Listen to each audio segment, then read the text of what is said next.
E o tema foi esse: papel do espírito em uma sociedade em transição. Eu vou ser bem honesto, não sei direito qual é o papel do espírito, não. Mas o meu foi um desafio imenso. Umas 2 noites sem dormir, preparando o tempo de vocês, lendo, estudando, refletindo, para a gente poder conversar sobre algo tão amplo, tão aberto, tão desafiador, porque é o tema da semana de vocês. O tema da transição é um tema que eu tenho fugido dele sistematicamente, porque talvez pelo fascínio que existe ao redor da ideia de que a gente está vivendo um mundo em transformação, um mundo em transição, hoje que a gente está vivendo um momento de transição no mundo. E por incrível que pareça, isso é muito falado no meio espírita, isso é muito comentado, isso é muito discutido no meio espírita, mas a discussão que a gente tem visto as pessoas fazerem é uma discussão assim: como será o mundo de regeneração? É uma discussão assim: como será? É como se fosse uma discussão lá e então, quando as coisas mudarem todas, ou então assim, quando vai ser isso, que ano vai ser isso, vai a data. Como se a gente pudesse registrar em cartório as transformações. Se a gente pudesse registrar em cartórios as transformações, a gente não faria um monte de promessas para si mesmo no início do ano que a gente não consegue cumprir ao longo do desenvolvimento do ano. Então, a questão não é quando ou como vai ser, mas qual é o processo de transformação. De onde como é que se dá esse processo de transformação no mundo. E aí, então, a gente voltou ao texto de Kardec, e antes de mexer com Kardec, a gente fez uma pergunta: de onde vem esse fascínio das pessoas? Chega um profeta e fala assim: olha, daqui a 5 anos, 3 meses, a sua cidade vai sofrer um cataclismo. E aí fica todo mundo conversando sobre o assunto. Nossa, ele falou, será que vai, será que não vai, será que vai? No tempo que eu estou no movimento espírita, nosso de Belo Horizonte, eu já devo ter ouvido pelo menos uns 2 ou 3 períodos em que o mundo iria acabar. E o mundo continuou no descanso, tá? E eu não pude aposentar nesse dia, eu tive que continuar trabalhando, eu tive que continuar dando sequência às atividades. E a gente já sabia que no meio de tanta fala em torno de predições, de previsões, tá? Havia muito mais misticismo do que realidade.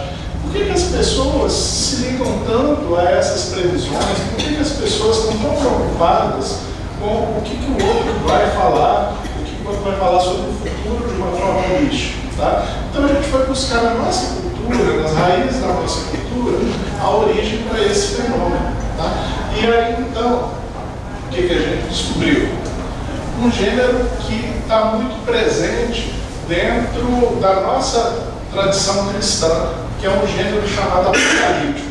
Tá? Eu fiz um trabalho agora para a LIB sobre a literatura de Camilo Castelo Branco através de médiuns diferentes. Então eu estudei Ivone Pereira, estudei Chico Xavier, estudei Fernando de Lacerda. Nos 3, Camilo Castelo Branco fala do seu suicídio. Então a gente pode comparar o que ele falava através dos 3 médiuns, se havia diferenças, se não havia, se havia semelhanças. E na nossa forma de estudo, a gente manda para um especialista na área de literatura, e a primeira coisa que o especialista me cobrou foi o seguinte: escuta, qual é o gênero literário?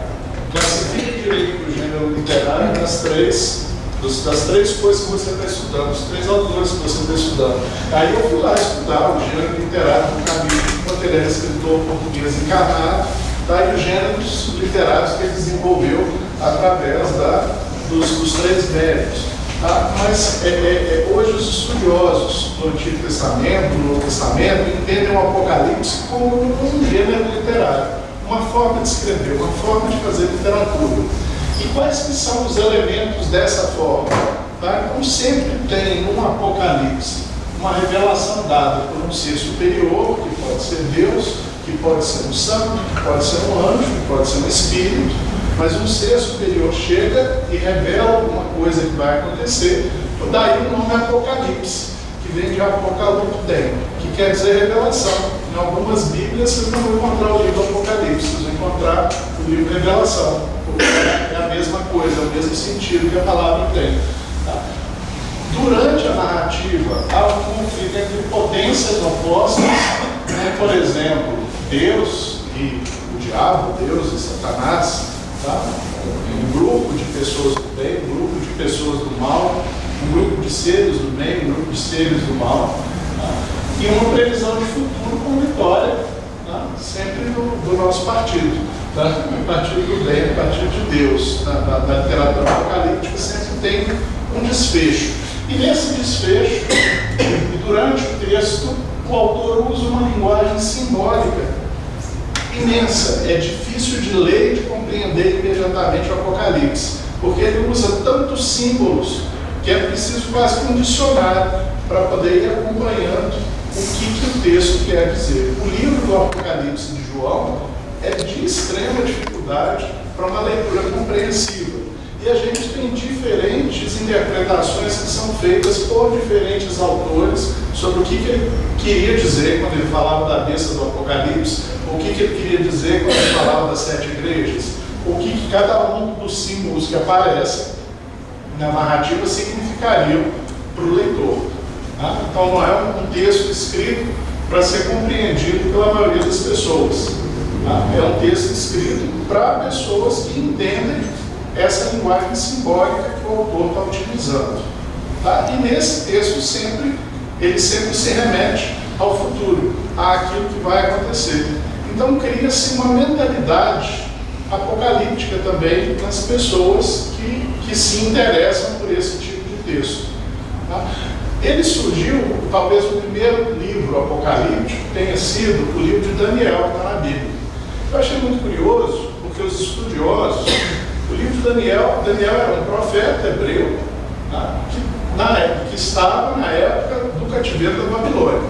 Então, os judeus se achavam o povo escolhido por Deus, que tinha vencido todos os adversários, que tinha sido tirado do Egito, levado para a terra prometida, estavam vivendo, tá? Como diria minha filha, mó bem na terra prometida, quando de repente chegam conquistadores, primeiro os assírios, e acabam com o reino de Israel, tá? E depois os babilônicos, que derrubam o reino da Judéia. Eles estavam divididos em 2 reinos. Então, de repente, todos os judeus, ou a grande maioria deles, foi levado como escravo para a Babilônia. E Daniel é um personagem, é um profeta que viveu no meio do cativeiro da Babilônia. Então, eu sempre achei, aqui no meu pouco conhecimento, que o livro tivesse sido escrito por Daniel, já que é o livro de Daniel, e que o livro tivesse sido escrito na época do cativeiro da Babilônia. E eu descobri que os estudiosos do Antigo Testamento hoje entendem que o livro não foi escrito por Daniel e nem à época do cativeiro da Babilônia, que ele teria sido escrito mais ou menos no ano 200 a.C., no segundo século a.C., quando o povo de Israel estava sendo controlado pelo Império Romano. Eles faziam parte do Império Romano, e o administrador da região era o imperador da Síria. Esse imperador se chamava Antíoco Epifanes. Tá? E esse Antíoco Epifanes, ele resolveu transformar a cultura judaica, a cultura hebraica, em cultura grega. Ele quis acabar com todos os costumes dos judeus. Ele quis proibir a circuncisão, ele queria mudar a língua, ele queria fazer aquilo que os conquistadores, que um determinado tipo de conquistadores faz quando entra num determinado país, acabar com a cultura existente, tá? Como uma forma de controle. Ele queria helenizar os judeus. E isso foi tão forte para os judeus que eles criaram um movimento de resistência a ele, que são os chamados Macabeus. Foi liderado por Judas Macabeus. Existem 4 livros do Antigo Testamento católico, tá? No cânone católico, que falam dos Macabeus. E os Macabeus conseguiram resistir e derrubar Antíoco Epifanes, e o Império Romano trocou de governador lá para a região, e a cultura dele sobreviveu. Então o livro foi escrito como uma espécie de resistência, de incentivo à resistência dos judeus contra a mudança dos seus hábitos, da sua cultura. Então, o herói Daniel foi criado e ele escrevia de forma simbólica, já que ele escrevia direto para os judeus, para que os judeus compreendessem. Aí é onde a gente tem a origem do primeiro Apocalipse, que está no capítulo 7 até o capítulo 20, 21, se não me falha a memória, do livro de Daniel. Ele é escrito sob essa forma apocalíptica. Ok? Então, o que eu tenho aqui? O povo sendo controlado, vendo sua cultura se extinguir, tá? E se apega a essa forma apocalíptica como uma forma de resistência, como uma forma de sobrevivência. Ficou claro? Isso está na origem da nossa cultura.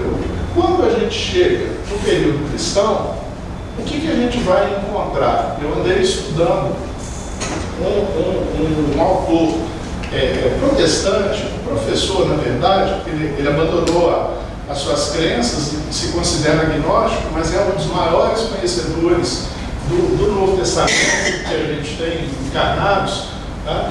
E Bachev. E ele de raiz, de origens protestantes, ele enxerga em Jesus um profeta apocalíptico, porque a gente vai encontrar na fala de Jesus, em alguns momentos, todos esses 4 elementos aqui no Apocalipse. Quem se lembra de alguma parte, porque aquilo que Jesus ensinou foi agrupado em partes, tá? E os geógrafos deram nomes para as partes. Quem se lembra de alguma parte dos ensinos de Jesus que guarda esses elementos todos? Foi?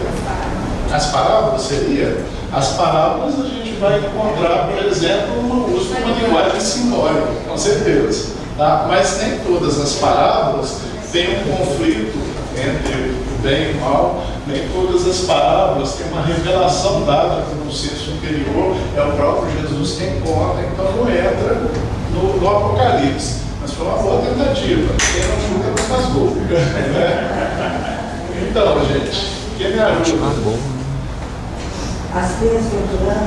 As bem-aventuranças? As bem-aventuranças são princípios morais, onde Jesus revira a sociedade judaica de ponta cabeça. Ele mostra que aqueles que eram vistos como menores no povo judeu seriam os felizes, e que aqueles que eram vistos como maiores, tá, seriam os infelizes. Bem-aventurado quer dizer feliz. Feliz, bem-aventurados os pobres de espírito, felizes os humildes, porque deles é que é o reino dos céus. Os ricos e poderosos vão ter dificuldade para viver o reino dos céus, porque o reino dos céus é um espaço de igualdade. E quem está acostumado a se sentir superior vai querer continuar sendo tratado como superior e vai ter dificuldade em lidar com os outros como irmãos, que é a proposta que Jesus tem para o reino dos céus. Então também as bem-aventuranças é um bom chute, mas esse não passou perto da trave. A bola nem rodou no ar, assim, do basquete antes de cair. Né? Quem conhece alguma outra parte? Tem um expositor espírita que adora falar de uma das partes de Jesus que é apocalíptica, que é o Haroldo Dutra. Eu assisti já pelo menos 2 palestras dele. A revelação dada por um ser superior. Oi?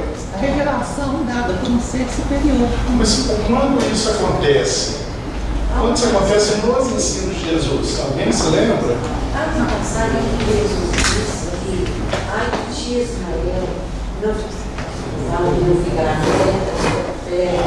Ela bateu na brada agora. Está quase entrando sua bola, viu? Agora você chutou bem. Tá? Foi na trave, foi correto. Tá? Ele fala que não ficará pedra sobre pedra, quando ele está no templo. Tá? Isso está em Mateus, capítulo 24 e 25. Tá? Ele começa com a visita de Jesus ao templo de Jerusalém. Ele está com os discípulos, vai ao templo de Jerusalém. Os discípulos estão lá todos empolgados com o templo. Eu fico imaginando que eles que eram da Galileia deviam estar que nem a gente que vai fazer turismo, né? A gente chega num lugar famoso, né? Fica conhecendo uma pirâmide do Egito, aí a gente fica todo alvoroçado. Né? No meio do alvoroço, todos os discípulos falavam para Jesus do templo, da beleza do templo, da magnificência do templo, e ele fala assim: em verdade, verdade vos digo que não restará pedra sobre pedra nesse templo. Então ele faz uma predição, tá, futura do fim daquele templo, que já era o segundo templo, já não era o primeiro. O primeiro foi derrubado, foi destruído, quando os babilônicos invadiram o povo de Israel. Tá? Mas ninguém imaginava naquela época de Jesus que alguém pudesse atacar o templo. O templo era, tá, inatacável. Tá? E daí a 70 anos, com a revolta dos judeus contra os romanos vão enviar tropas e as tropas vão destruir o templo. E o que sobrou do templo foi um muro, que hoje é conhecido como o Muro das Lamentações, que a comunidade judaica costuma ir a Jerusalém e chorar no Muro das Lamentações, é o que teria sobrado do templo, segundo o que a gente leu, e pode não ter certeza.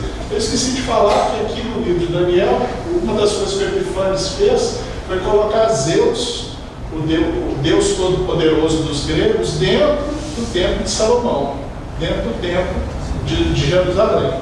E o culto a Zeus era feito com sacrifício de porcos, o que era uma grande provocação, porque a carne dos porcos era considerada impura no Antigo Testamento.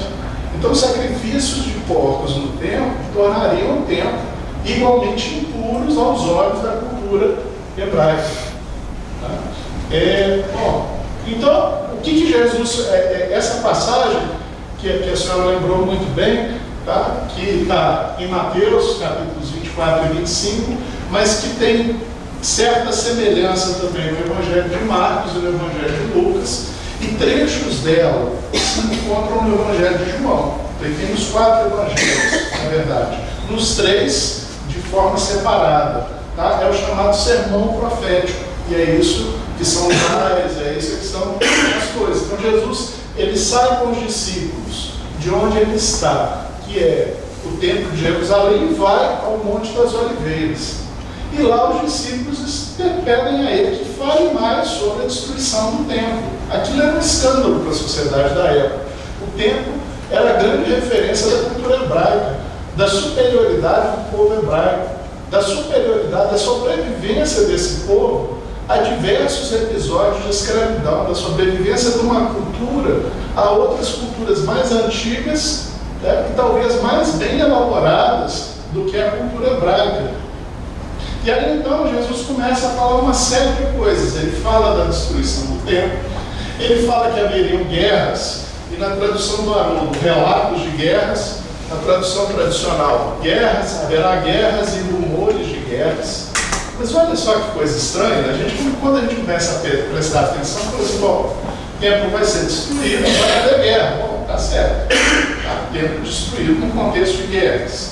Haverá rumores de guerra? Se tem guerra, claro que as pessoas vão falar da guerra. Tá? Por que Jesus dá importância para os rumores de guerra? Haverá fomes e terremotos, olha só, e aqui começam os cataclismas. E aí a gente vê por que as pessoas, ainda nos dias de hoje, quando vem um grande cataclismo acontecer, tá? Um tsunami lá no Oriente, lá perto, próximo do Japão, tá? daquela região oriental, e aí todo mundo começa a ficar: meu Deus do céu, será o fim do mundo? Tá? A ideia de fim de mundo está ligada a terremotos e cataclismos, se encontra nesse discurso que Jesus está, desse ensino que Jesus está fazendo para os seus discípulos. Ele fala em morte e ódio. Morte e ódio de quem? Dos cristãos? Tá? Quando ele fala de vocês, a gente entende que sim, dos discípulos dele. Tá? Por todas as nações, o cristianismo se tornaria haveria uma espécie de anticristo. Tá? Alguém contra as ideias cristãs, tá? Quem se volta contra as ideias cristãs. Ele fala em delações entre cristãos. Houve períodos de perseguição que isso aconteceu.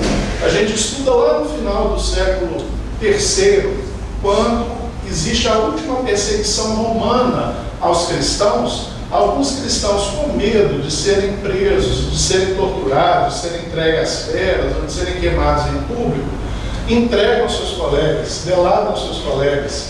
depois que passa tudo, a igreja fica assim, puxa, essas pessoas que não tiveram coragem de morrer em nome do Cristo e que entregaram seus colegas, essas pessoas merecem ser ainda consideradas como cristãs e ter um mal-estar dentro da comunidade cristã por causa desse conflito em que outras pessoas dizem, mas eles fizeram isso para sobreviver. Aí os primeiros diriam, mas eles não têm fé, eles não acreditam na vida depois da morte, eles não acreditam que não existe morte, que é o ensino principal do cristianismo, então eles merecem ser chamados de cristãos. Isso aconteceu na história.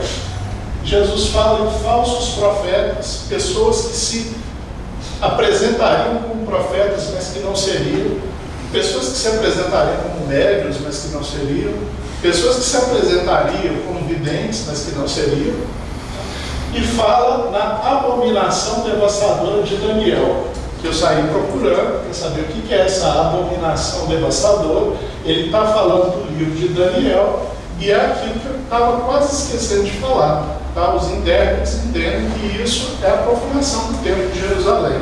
Então eles entendem que é a transformação do templo de Jerusalém em templo de Zeus. Ou seja, de alguma forma, a religião passa a ser usada para objetivos políticos, para objetivos seculares, para objetivos pessoais de grupos.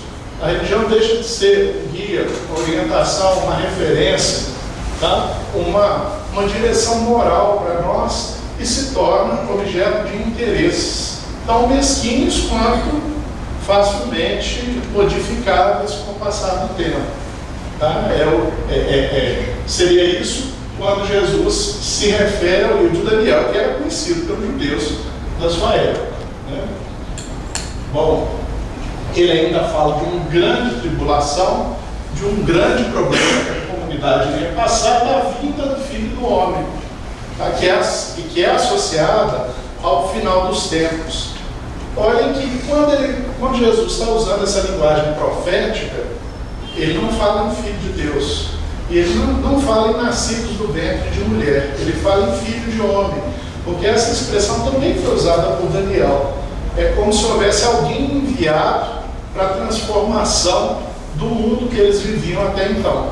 O Messias, o Salvador, o Filho do Homem. Haveria desconfiança das pessoas da parte do Filho do Homem. Ele viria sobre as nuvens do céu com poder e muita glória e reuniria os escolhidos. Então, olha só, tem todos os elementos do Apocalipse. Jesus está falando sobre inspiração, Jesus fala sobre o futuro, ele usa um monte de expressões que se a gente for levar ao pé da letra, literalmente, não dá para entender. E se a gente entende, a gente acha uma coisa esquisita, vai vir alguém ou sobre as nuvens que vai aparecer e vai dar uma ruptura na história, vai parar com a história e vai separar os bons dos maus. Jesus fala da separação dos bodes e das ovelhas em uma das suas passagens. Será que isso vai acontecer desse jeito mesmo? Ou será que ele está usando figuras ou imagens para poder explicar alguma coisa para a gente? Ele está usando a linguagem apocalíptica, que era conhecida dos seus discípulos, pelo menos, para poder ensinar alguma coisa para a gente. É isso que a gente vai tentar ver em Kardec no livro A Gênese, porque Kardec na Gênese faz a explicação dessa passagem como um todo. Muitos outros apocalipses foram escritos, mas considerados hereges. Eu separei os nomes de alguns, eu não vou ficar lendo. O de João é o canônico, é o último dos 27 livros do Novo Testamento. Todos os outros não são aceitos pela comunidade cristã, de uma forma geral. Só nós espíritos é que gostamos de estudá-los, porque a gente entende não como documentos ditados por Deus. Não é assim que a gente entende as escrituras, como gostam de dizer nossos irmãos evangélicos. Nós entendemos que são registros inspirados, registrados por pessoas que conviveram com Jesus ou que conviveram muito próximas à época de Jesus. E isso nos interessa, porque Jesus nos interessa. E Jesus tem a ensinar, a gente tem a compreender, a aprender. Então nos interessa estudar todos esses livros. Então, mesmo sabendo que alguns livros talvez fossem escritos depois, eles foram escritos no seio da comunidade cristã. Então, saber quais são as diferenças da comunidade cristã nos interessa também. A gente vai estar aprendendo a história do cristianismo. Tá? Por isso é que eu coloquei a lista, para quem gostar da literatura apocalíptica e quiser se aprofundar, tem muita coisa para ler. Da consumação de Tomé, da vingança do Salvador e da visão de Paulo, que eu nem conhecia antes de preparar esse estudo. Alguns daqueles apocalipse eu conhecia, já cheguei a traduzir parte do Apocalipse de Paulo, tá? Mas porque ele fala de reencarnação, nesse Apocalipse, claramente ele fala de reencarnação, mas muitos dos textos que eu nunca tinha ouvido falar. E da linguagem apocalíptica veio o milenarismo. O milenarismo foi segurado, controlado pela igreja na época em que Constantino resolveu transformar a igreja, a comunidade cristã, como algo permitido dentro do Império Romano. E ele queria, mais ou menos, que os romanos se tornassem cristãos, porque ele tinha uma briga com a religião antiga. Ele havia feito parricídio, matricídio, filicídio. Ele tinha matado Deus e o mundo, né, dentro da família dele, para poder se manter no poder. E ele queria o perdão dos deuses, e os sacerdotes diziam: olha, não dá para perdoar. Isso que você fez é contra tudo aquilo que a gente considera como sendo uma coisa correta. Então ele voltou a sua simpatia aos cristãos, que pregavam uma nova vida, um novo começo. Mas ao mesmo tempo que ele simpatizava pelos cristãos e queria que os romanos se tornassem cristãos, ele não queria ser controlado pelo cristianismo. Então ele nunca se afirmou cristão, embora ele tenha vendido aquela imagem da cruz que apareceu nos céus, quando ele estava prestes a invadir Roma, tá? E veio escrito em latim: signum vinces, com esse sinal vencerás, tá? Que virou o livro Sinal de Vitória, ditado pelo espírito Rochester, na Olga Krzyżanowski, tá? Para nós. E aí então, nessa época, Constantino tentou controlar as diferenças que existiam entre os cristãos. Então ele escolheu um dos segmentos dos cristãos e falou assim: olha, é esse cristianismo aqui, é esse entendimento aqui que vai ser oficial. E aí fez um concílio com mais ou menos 300 representantes apenas. Naquela época o cristianismo estava espalhado pelo norte da África, estava espalhado pelo Império Romano como um todo. O Império Romano pegava a Europa quase toda, entrava em parte da Inglaterra, pegava a Pérsia, pegava aquela região do Oriente. Então o concílio de Nicéia, no ano 325, foi um concílio em que Constantino fez com que seus representantes declarassem uma série de heresias. E ele escolheu uma determinada visão, que é a visão mais ou menos vigente nos dias de hoje, tá? no meio cristão, de uma forma geral. E um dos casos interessantes de quem Constantino se aproximou foi Eusébio de Cesareia. Ele proibiu esse milenarismo, porque existia no meio dos cristãos aquelas pessoas esperando o retorno de Cristo, a parousia. Quando é que Cristo vai voltar? Quando é que ele retorna? Ele falou que ele ia voltar breve, então ele não precisa nem se preocupar com sobrevivência. Vamos dividir nossas coisas entre nós, porque Jesus vai vir e logo essas coisas não terão mais importância. E aí passou 20 anos, 30, 50, 100, um século, já estamos 3 séculos depois da crucificação, e Jesus, em carne e osso, não voltava. É hoje, vai voltar. Sim, a gente tem alguns segmentos dentro dos evangelhos que falam que Jesus voltará, que acreditam nisso. Eles são milenaristas. Na época do ano 1000, então, isso aqui virou uma espécie de um frisson no meio da sociedade europeia, porque estava chegando o ano 1000 e eles acreditavam que existiam 1000 anos do reino de Deus na Terra.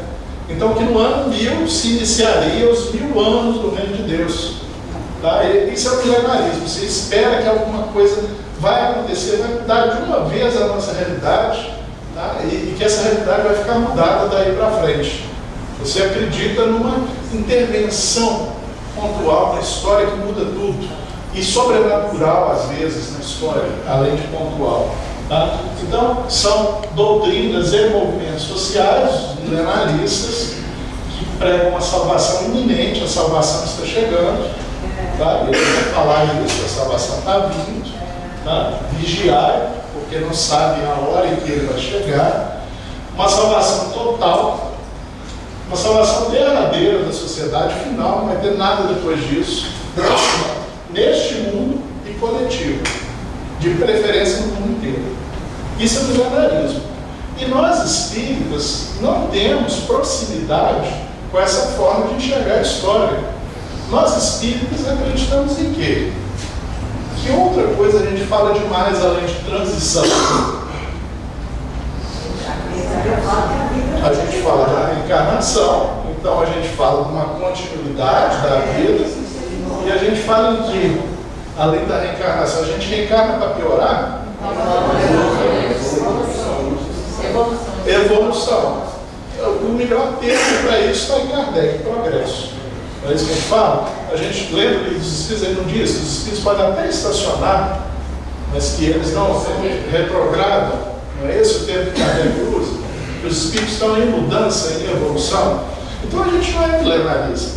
A gente não acha que vai chegar um momento em que chega, quem salvou, salvou, quem não salvou, dançou.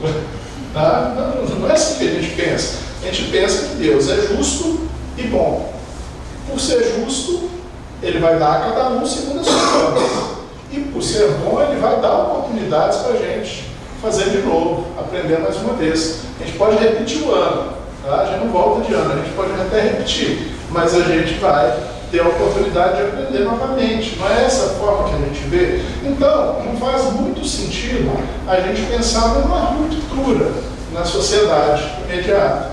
É um espírito milenarista, através de um médium também com mentalidade milenarista, que de vez em quando solta umas pérolas dessa no movimento espírita. E como a gente é uma cultura milenarista, a gente fala, será que é? Não é? E a gente fica lá, será que vai acontecer? Será que a profecia que o Chico disse vai se fazer? Mas o Chico não fez profecia. Tá? Ele fez quando muito uma avaliação. Ó, se o mundo conseguir ficar tantas décadas sem uma guerra mundial, tá? Então quem sabe o mundo está entrando no prumo. E as pessoas já começam, não, 50 anos, ele falou isso em 69, então é 2019. Sei lá se eu calculei certo. Calculei, né? Foi sorte, pura sorte, tá, gente? Eu não fiz a conta de cabeça, não. Então dá 2019. Então vamos ficar em 2019, mais ou menos perto do dia que o Chico disse isso, para ver se vai haver uma mudança na sociedade. Não foi isso. Não era isso. Ele estava fazendo uma avaliação. Aí, para nossa sorte, a gente conseguiu ficar 50 anos sem um mega conflito. Embora a gente tenha conflitos de guerra ainda existentes no mundo. Embora a gente tenha os Estados Unidos botando exército em diversos países. A gente tem a Rússia invadindo a Chechênia. A gente tem conflitos lá no Oriente Médio, armados. Conflitos civis na África. Então ainda não é o mundo que a gente gostaria de viver. A gente ainda não mora num mundo de fraterno, de irmãos. Porque irmãos brigam, mas eles não deveriam trocar tiros uns com os outros. Eles deveriam só bater boca, não é isso? E às vezes trocam os tapas, tá? Mas não passa disso. Tá? Quando a gente pensa fraternalmente, tá? É o máximo que a gente chega. Tá? Ninguém vai ofender o seu irmão a pena capital. Ninguém vai atentar contra a vida do seu irmão. É alguma coisa que revolta a gente pensar em algo assim. Embora a gente saiba que existam pessoas que sejam capazes desse tipo de ato, de um parricídio, de um felicídio. Ainda semana passada a gente orou, tá, na nossa reunião por um professor de inglês da minha filha, que foi assassinado pelo filho aqui em Belo Horizonte. E assim, ela conhecia ele pessoalmente, e ela pediu, olha, vocês podem fazer uma prece, podem fazer uma oração pelo Joseph, uma intimidade, né, Joseph, né? Mas sim, claro que a gente pode vibrar por ele, claro que a gente pode orar por ele, e vamos orar pelo filho dele, que deve estar precisado mais do que ele. Vamos tentar ver se ele põe um pouco de juízo na cabeça. Se ele Se é psicopata, se é psicólogo, em situação de surto, pode haver muitas possibilidades. Tá? Mas a gente constrói uma sociedade em que as pessoas possam viver e conviver umas com as outras, é o que a gente busca. Né? Bom, Então, o milenarismo não é algo exclusivamente cristão, tá? Nasceu no meio do judaísmo, tá? A gente encontra na seita de Qumran, no deserto de Israel, onde foram encontrados documentos, muitos daqueles apocalipses que eu coloquei estão lá na coleção de Qumran. A gente tem nele evidências, vocês viram que ele foi segurado por Eusébio de Cesareia, mas quando chega a época das cruzadas, esse monge chamado Joaquim de Fiore, que era da igreja, que acabou criando uma ordem dentro da igreja, trouxe de volta a ideia do milenarismo ao catolicismo. Então a doutrina tinha saído pela porta, voltou pela janela, num período muito complicado, num período cheio de guerras, num período em que você tem um papa, uma liderança, incentivando uma guerra contra os adeptos de outra religião, que é o Islã. Então, a literatura apocalíptica parece fazer sentido. Quem vai à guerra se pergunta: será que eu vou conseguir voltar vivo da guerra? Será que a gente vai vencer? Será que o nosso modo, a nossa cultura vai sobreviver à cultura islâmica? Tá? Então ele volta. E a gente tem os anabatistas protestantes, e aqui no Brasil a gente conhece as histórias do Antônio Conselheiro, em Canudos, na região da Bahia, que foi escrito, foi bem descrito por Euclides da Cunha no livro Sertões. Eu fiquei sabendo, ao preparar isso aqui, que o Euclides da Cunha era repórter do Estado de São Paulo. O Estado de São Paulo tinha mandado ele para cobrir, e aí ele escreveu os Sertões. A gente tem os conflitos do Contestado, em Santa Catarina e no Paraná, que é um conflito entre pessoas que moravam na região e assentamentos de pessoas que foram trazidas de fora. Então há um discurso milenarista. E em Capulé, em 55, aqui em Minas Gerais também. Achei muito curioso isso. Tá? O milenarismo está lá longe na história, mas está aqui perto no nosso meio. Tá? Ele é capaz de nos envolver se a gente não tiver uma percepção de clareza. Não é assim que a gente deve enxergar os problemas e o enfrentamento dos problemas em sociedade, dos problemas no mundo que a gente vive. Então, fui a Kardec. Kardec tem 2 capítulos no livro A Gênese, que é o último livro, vamos dizer assim, que Kardec publicou. Ele já publicou em 68, ele desencarna em 69. Tá? E são os 2 últimos capítulos desse livro, A Gênese, os Milagres, as Predições segundo o Espiritismo, em que ele trata de passagem do sermão profético, porque ele está falando de predições. O livro trata de predições. E como Kardec está sempre estudando o pensamento de Jesus, tá? ele se recusa a estudar esse tema em O Evangelho segundo o Espiritismo, mas depois que ele desenvolve a teoria da presciência, que é o capítulo 16, ele vai ao tema e começa a analisar aquilo que Jesus disse. Então, olha só, eu achei muito curioso, porque à medida que eu fui lendo, eu falei assim, engraçado, eu não tinha na cabeça qual que era a visão de Kardec para as passagens do sermão profético. Tantos anos estudando Kardec, tá? E talvez quando eu tivesse lido, eu tivesse passado direto, eu não tivesse me detido nos detalhes do que ele está fazendo, mas Kardec está sempre tentando fazer uma análise racional e fundamentada no Espiritismo daquilo que ele encontra no Novo Testamento. Então, quando ele fala da destruição do templo, ele vira e fala assim, não, isso aí é uma previsão. Jesus sabia que no ano 70 o exército antigo ia chegar e ia destruir o templo. Então ele já previa isso para as pessoas. As previsões, como ele fala na teoria da previsão, elas não são perfeitas, elas não são exatas, de horas, minutos e segundos. Elas funcionam mais ou menos assim: eu conheço o povo que eu tenho, eu conheço os romanos, eu conheço os hebreus. Essa história dos romanos querendo controlar os hebreus não vai dar certo, porque vai chegar uma hora em que os hebreus vão se revoltar contra o controle romano e os romanos aceitam tudo, menos que um povo escravo venha discutir a sua soberania sobre a terra. E quando isso acontecer, eles vão mandar um exército. E era assim mesmo que as coisas funcionavam. Então, Jesus pode não saber de antemão que isso aconteceria no ano 70 e que o agente da destruição seria o general Tito. Jesus não sabe. Não sei. Segundo Kardec, no capítulo 16, a teoria da presciência, os espíritos, se a pessoa soubesse de tudo que vai acontecer, e essa é uma visão de Jesus como Deus e não de Jesus como Espírito superior, não haveria livre-arbítrio. Então já estaria tudo delimitado o que é que nós iríamos fazer. Nós não teríamos liberdade para fazer escolhas.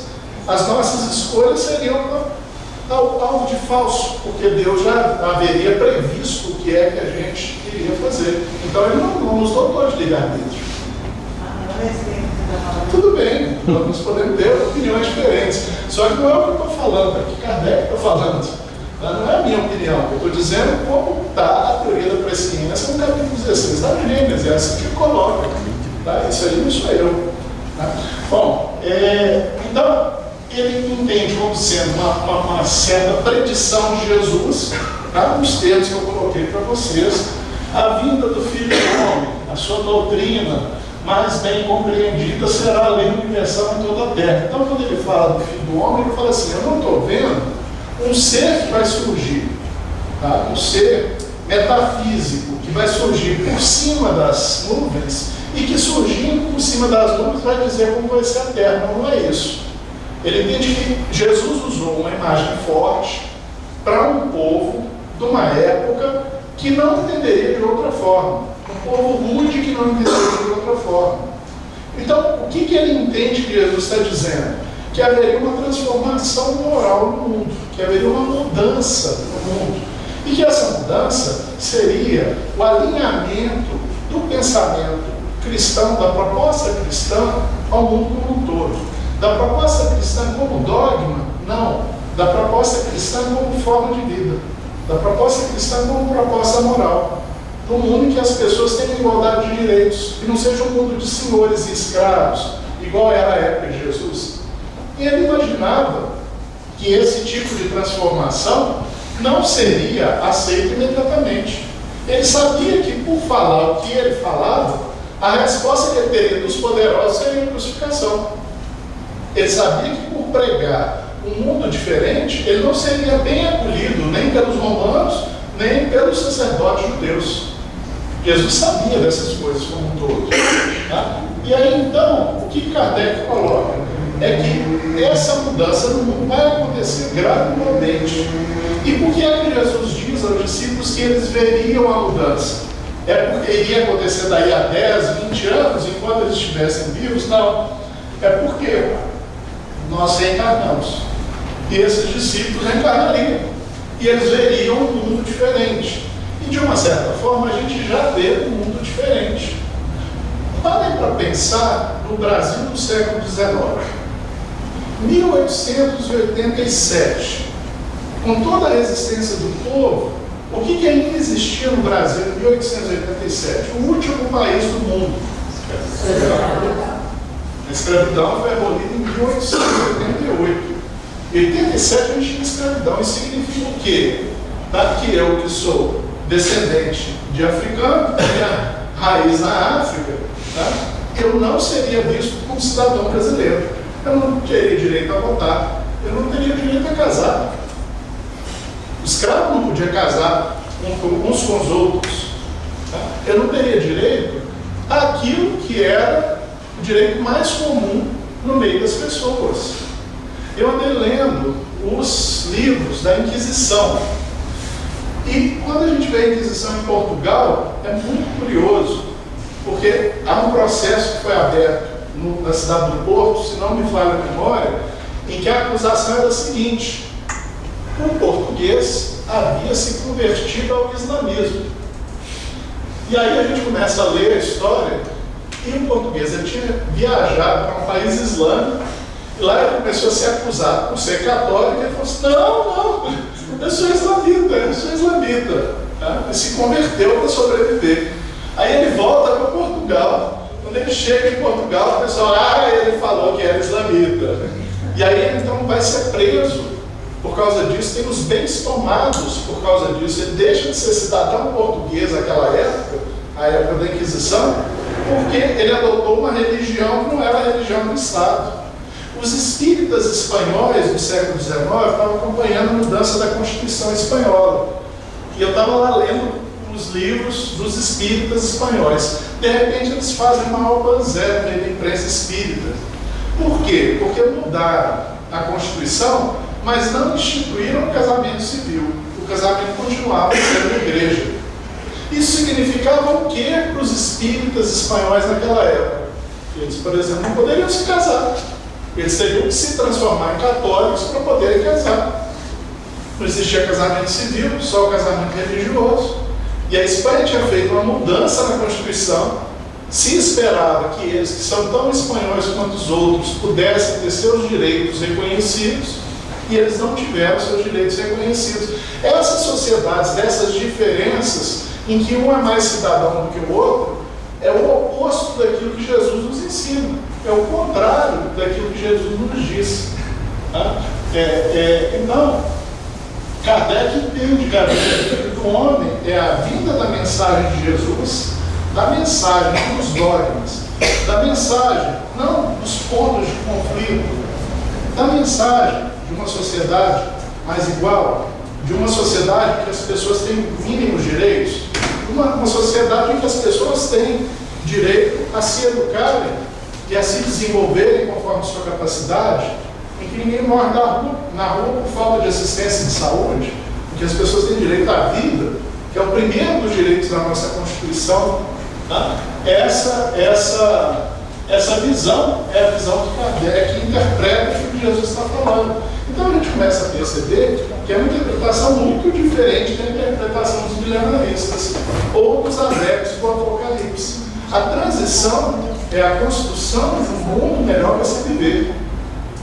A transição é uma participação nossa no mundo para que, depois da nossa passagem, esse mundo fique melhor para os nossos filhos, para os nossos netos, para os netos daqueles que trabalham conosco. Eu lembro quando o professor Mário Barbosa fez para nós um seminário sobre assistência social espírita, década de 1980. Tá? E aí então ele falava de empregadas domésticas tendo carro. E foi uma zero. O quê? Empregada doméstica ter carro, coisa mais absurda. Como que ela vai conseguir comprar e manter um carro com o salário dela? E aí o Mário já estava falando daquilo que acontece nos Estados Unidos. Eu vi no nosso meio espírita muitos filhos com nível superior saírem do Brasil por causa da crise econômica e irem trabalhar como empregados domésticos nos Estados Unidos, porque eles assegurariam uma melhor condição de vida para a sua família do que trabalhando como advogados ou trabalhando como pedagogos aqui no Brasil. Eu vi isso acontecendo. Então são sociedades em que não se tem diferenças muito assintosas, tá? Entre quem faz uma tarefa mais complexa e quem faz uma tarefa mais simples. Numa sociedade como a Suécia, nos dias de hoje, se um lixeiro ganhar 10 mil coroas, um médico vai ganhar 13 mil coroas, ou 13 mil euros, eu não sei qual a moeda que está rodando no Suécia, continua sendo a coroa. Então, ele vai ganhar mais, ele estudou mais, escreveu mais. Mas você não vai ganhar muito mais, você não vai ganhar 10 vezes o que o outro ganha, 15 vezes o que o outro ganha. Todos vão ter acesso a uma educação de qualidade. Então eles pagam um imposto lascado, um imposto muito alto, tá? Mas todos têm acesso a uma educação pública de qualidade, a mesma educação para todos. Quem quiser estudar e crescer, tá? Vai conseguir estudar e crescer. Um amigo nosso espírita, professor da Universidade Federal de Uberlândia, ficou um tempo na Dinamarca fazendo um pós-doutorado. E ele falou assim: Jade, foi a coisa mais próxima do mundo de regeneração que eu vi na Terra. Porque ele via isso, essa igualdade, essa similitude entre as pessoas, essa cidadania. Tá? Um país em que se discute não é se um ator público vai ou não ganhar 24 mil reais por mês, tá? Mas é se um deputado merece ganhar um ticket de metrô ou não, se aquilo ali já não seria abuso. O deputado deve se deslocar para o seu trabalho usando o transporte público. E aí então é justo que o público pague a ele tickets de metrô ou não? Percebe como é uma sociedade muito mais próxima, muito mais igual? Tá? sem grandes rupturas imediatas, uma sociedade que foi se desenvolvendo para obter esse grau, tá, de igualdade, que a gente poderia dizer na linguagem cristã, de fraternidade, tá, entre os seus cidadãos. Tá? Então, Kardec fala um mundo mais fraterno e solidário. Isso está na Gênesis, eu até marquei aqui, capítulo 18, item 6 da Gênesis. Tá? E ele diz que os sinais precursores, que as pessoas geralmente veem como sintoma do fim do mundo, então veio um terremoto, então veio um maremoto, esse é o fim do mundo. Não é fim de mundo. Esses sinais precursores são alegorias que ele fez para poder impressionar inteligências mais ruins. Imagina Jesus pegando os judeus da sua época, os judeus todos esperando quando é que o Messias ia vir. E quem que era o Messias para a grande maioria dos judeus daquela época? Era um líder militar que ia pegar a espada e se opor contra o exército romano, o exército mais poderoso do mundo da época. É isso que eles estavam esperando. E Jesus chega para eles e fala assim: olha, daqui a alguns anos vamos ser todos irmãos. E acontece isso durante Jesus. Tá? E os fariseus, sabendo dessa visão de Jesus, o provocam. Tá? O general romano chega para Jesus e fala assim, e faz uma pergunta, que é uma pergunta que põe Jesus contra os judeus. Ele pergunta: deve o judeu pagar o tributo a César? Isso é um conflito da época. Qualquer lado que Jesus ficasse, tá, ele desagradaria. Ou ele desagradaria os romanos, ou ele desagradaria os judeus, os sacerdotes judeus, a liderança judaica. Aí Jesus se dá bem na situação. Ele chega para ele e fala assim: você tem uma moeda? Ele tem. O que está na efígie da moeda? César. Ele então dá a César o que é de César e a Deus o que é de Deus. Ele separa a vida do dia a dia, tá, da relação do homem com a transcendência, com Deus. Ele põe Deus no meio dos sacerdotes, tá, dos impostos no meio dos romanos, ainda que os romanos fossem dominadores dos judeus naquele momento. Tá? Então, com essa inteligência pública, ele vai fazer de imagens pesadas para que as pessoas compreendam. Ele fala que os cataclismos seriam, portanto, de ordem moral, seriam mudanças de ordem moral. A gente está lendo um livro chamado A Tragédia de Santa Maria. Foi ditado por Bezerra de Menezes, psicografado por Ivone Pereira. Nesse livro, o tema central é a escravidão. E Bezerra de Menezes foi abolicionista enquanto encarnado. Antes de ser espírita, ele já era abolicionista. Depois de ser espírita, acho que ele ficou mais abolicionista ainda. À medida que a gente vai vendo, vai lendo romance, a gente vai percebendo como é que essas mudanças são mudanças que têm um impacto grande na sociedade. Eu estive procurando para ver se eu descobria onde que era a tal fazenda de Santa Maria, se ela não seria ficção, não seria. Aí descobri um comendador Souza Breves. Ele tinha 6.000 escravos. A fazenda dele era movida à mão de 6.000 escravos que ele comprou, tá? Gastou dinheiro para poder comprar e que fazia a fazenda se movimentar. Quando veio a abolição da escravatura, ele havia apostado, ao invés de substituir a mão de obra pela mão de obra importada, ele havia apostado na escravatura. Então a fazenda dele desaparece, era uma das fazendas mais produtivas do país na época. Ela desaparece em 20 anos. Em 20 anos a fazenda dele não funciona mais. Então você vê que são conflitos morais, mas que têm impactos sociais, que geram mudanças na sociedade. Então uma pessoa com o poder que esse comendador tinha à época, não ficava calada nem quieta diante da ideia de que vamos pelo menos deixar de ser o último país, pelo menos ser o último país a abolir a escravatura. Por ele continuaria existindo a escravidão no Brasil. Por isso é que Jesus diz que o discurso dele é duro. Quem é que pode suportar porque provoca mudanças, provoca transformações. Então, os cataclismos são de ordem moral, mas têm um impacto social. Tá? O fim dos tempos, para Kardec, é o fim do mundo velho. O fim dos tempos não é o fim da história. A partir dali tudo vai ser ótimo. Não, é aquele mundo velho, baseado nas grandes diferenças, nos conflitos, nas guerras, no controle. É isso que tem que acabar. É isso que vai mudar, segundo o raciocínio de Allan Kardec. Né? A guerra é uma luta de princípios e valores. Eu não estou falando da guerra armada, da guerra de tiro, da guerra de arma. É uma guerra de ideias. E essas são as ideias que prevalecem e que dizem como vai ser a sociedade em que a gente vive. E é por isso que Jesus faz a imagem da guerra, para que as pessoas entendam que haveria desentendimentos realmente, antes da gente ter um mundo diferente daquele mundo em que eles viviam naquela época. O juízo final, diz Kardec, não acontecerá. Ele vai argumentar contra o juízo final. Vou usar diversos argumentos. Como o nosso tempo já está indo, tá? Eu vou passar rapidinho disso.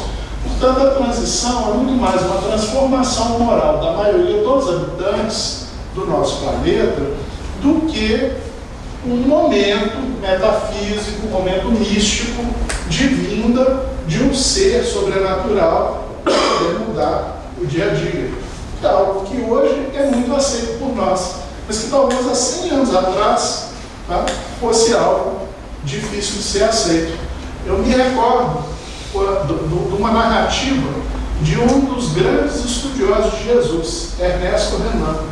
Ernesto Renan, quando ele falou que Jesus havia sido o homem mais espetacular que passou pela Terra, ele criou um conflito com o padroado, que era dono das universidades, e perdeu a sua cadeira, porque ele enxergou Jesus como homem, não Jesus como Deus. Isso hoje para nós não causa impacto. A gente até fica, o que ele falou de tão errado assim, quando ele fala que Jesus é o homem mais espetacular que já passou sobre a Terra? Não é algo muito diferente do nosso pensamento espírita, da simpatia que Kardec tinha por Renan. Tá? Mas e não é algo que criaria nenhum tipo de impacto, tá? Que apareceria no Jornal Nacional, tá? às 8h30, 9h. Olha, o professor diz que Jesus é um homem. Para nós espíritas, viu? Para os católicos.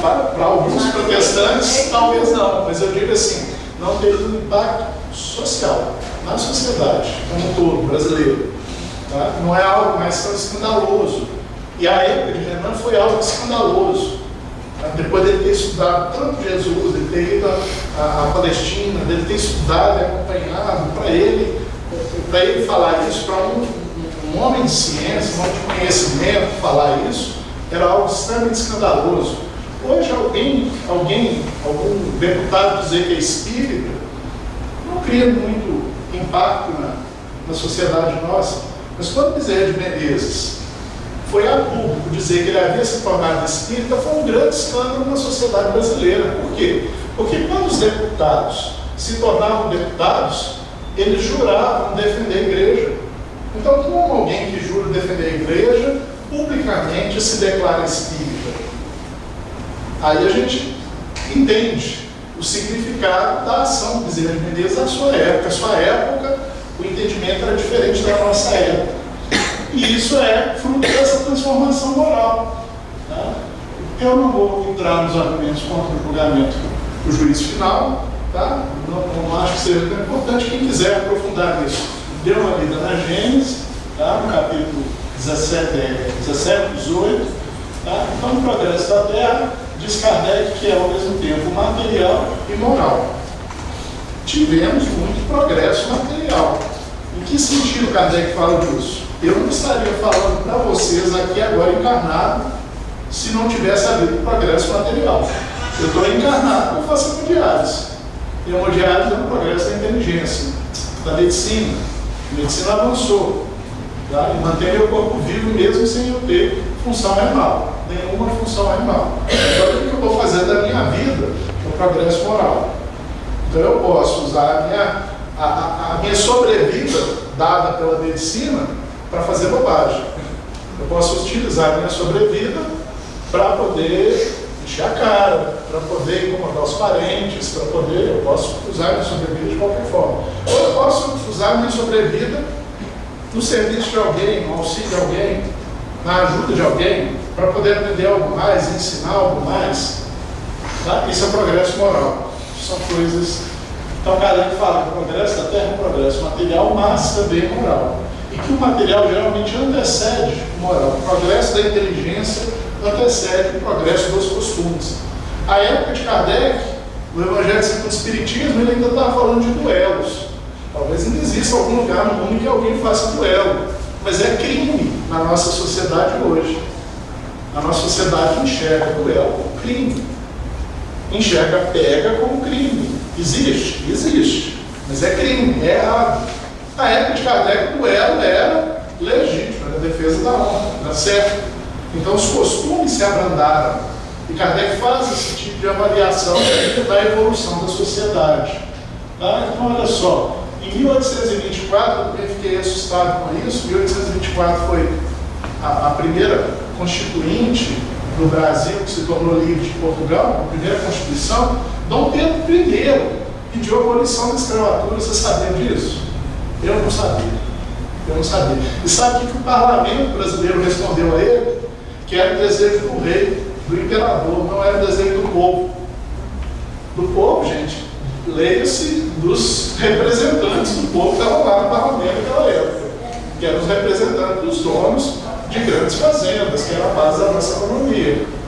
Tá? Mas olha só, olha como foi difícil e gradual a mudança até a abolição em 1888. E aí então, o que me chama a atenção não é o Dom Pedro querer a abolição, é a sociedade brasileira, na voz dos seus representantes, enxergar a abolição como algo errado, como algo que até poderia ser moral, mas não é prático, não é algo que devemos fazer, não temos que fazer nenhum esforço em direção da abolição. Alguém fala em trabalho escravo hoje, algum de nós enxerga com bons olhos o trabalho escravo? Então houve uma transformação moral. Que até então, que era visto como correto, que é o trabalho escravo, hoje é visto como errado. Pode acontecer? Pode acontecer. A gente vai encontrar trabalho escravo no norte de Minas Gerais? Vai encontrar. Vira e mexe no Ministério do Trabalho, manda lá seus fiscais e eles encontram situação que se enquadra em trabalho escravo. Mas a nossa atitude é contrária. Isso não está certo, isso não está correto. E a pessoa que faz sabe, isso que eu estou fazendo é crime, isso que eu estou fazendo é errado. Então houve um progresso moral na nossa sociedade. Houveram muitos progressos morais da época de Kardec até os dias de hoje. A gente não pode deixar as máquinas de notícia que estão sempre trazendo para frente os problemas que a gente enfrenta, a gente não pode deixar de enxergar e de reconhecer isso. O Brasil nosso de hoje, com todos os seus problemas, e não são poucos, é muito melhor de se viver do que o Brasil de 200 anos atrás, para a grande maioria da população. Bom, olha só, a saúde pública e a educação. No começo era só as elites que tinham acesso a isso. Depois chegou a classe média, depois a classe trabalhadora. Quando eu era pequeno, a gente ser atendido no SUDES, tinha que ter carteira de trabalho no Serviço Público de Saúde. E aí veio a Constituição de 88 e acabou com isso. Saúde é um direito do povo. Tudo bem que o acesso à saúde que a gente tem é cheio de problemas. A gente tem fila, a gente às vezes não consegue achar um especialista, não consegue achar um médico, mas é uma mudança moral, é uma mudança de mentalidade. Eu não preciso ser trabalhador para ter direito à saúde.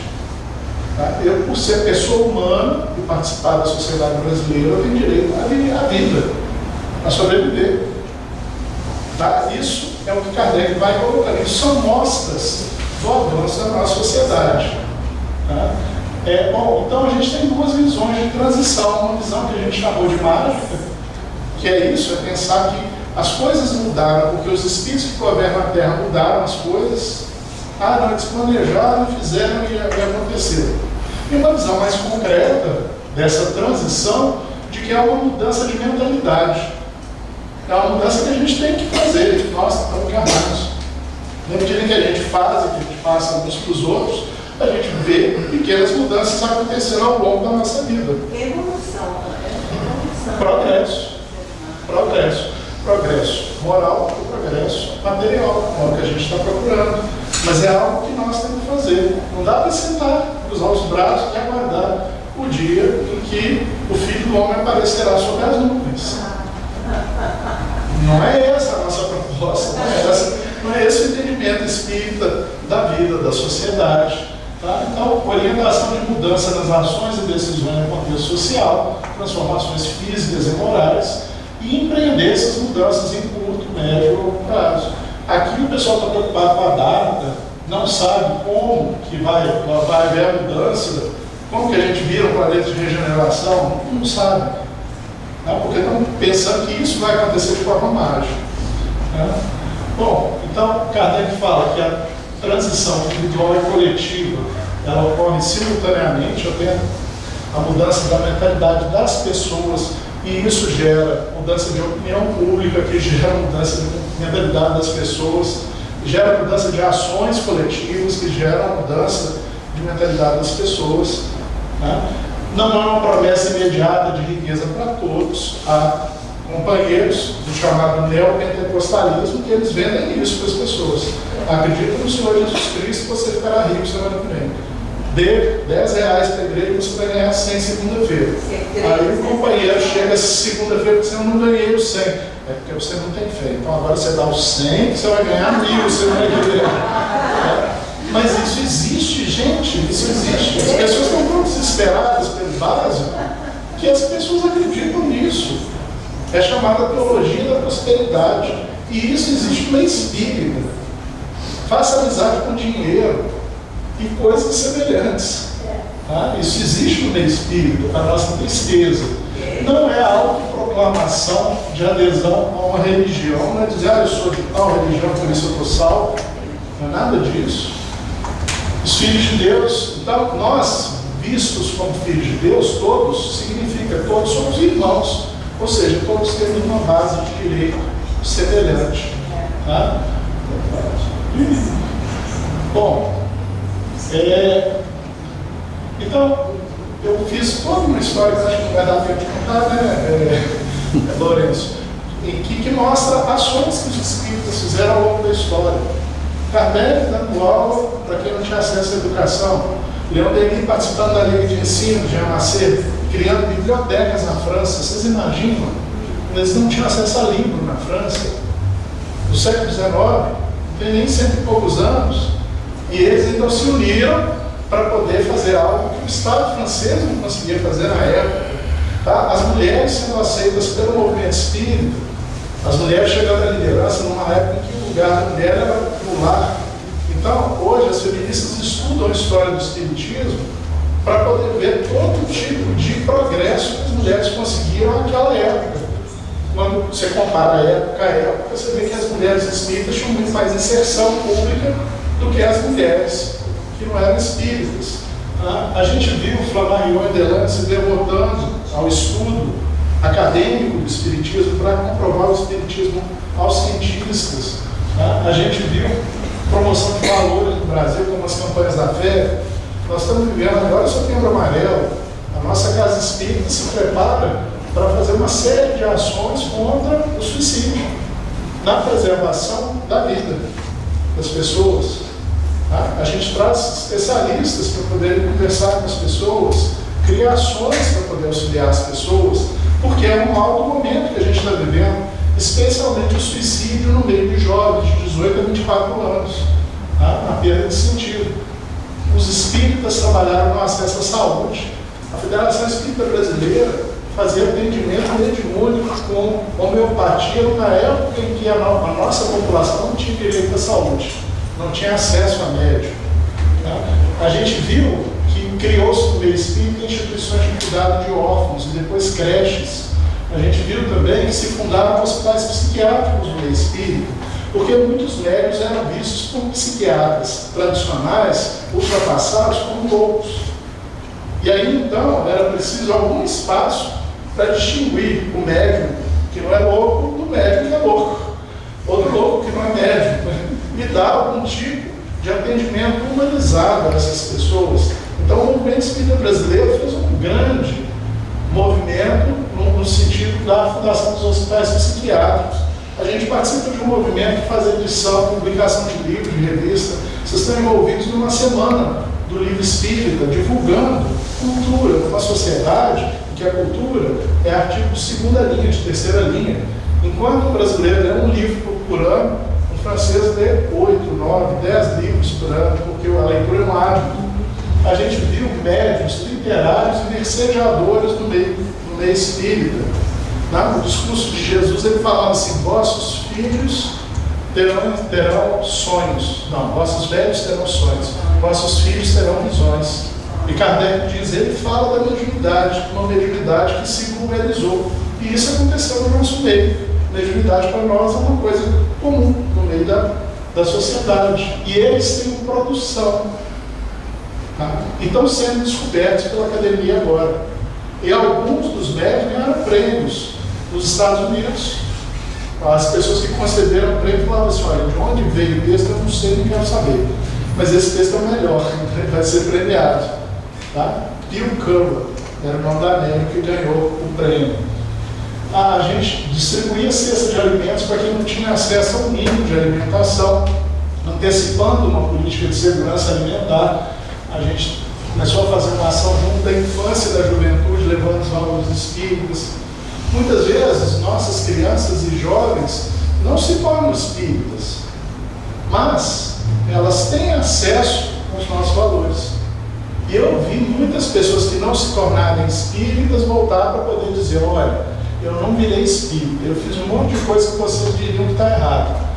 Mas na hora de eu assassinar uma pessoa, eu parei para pensar no André Luiz.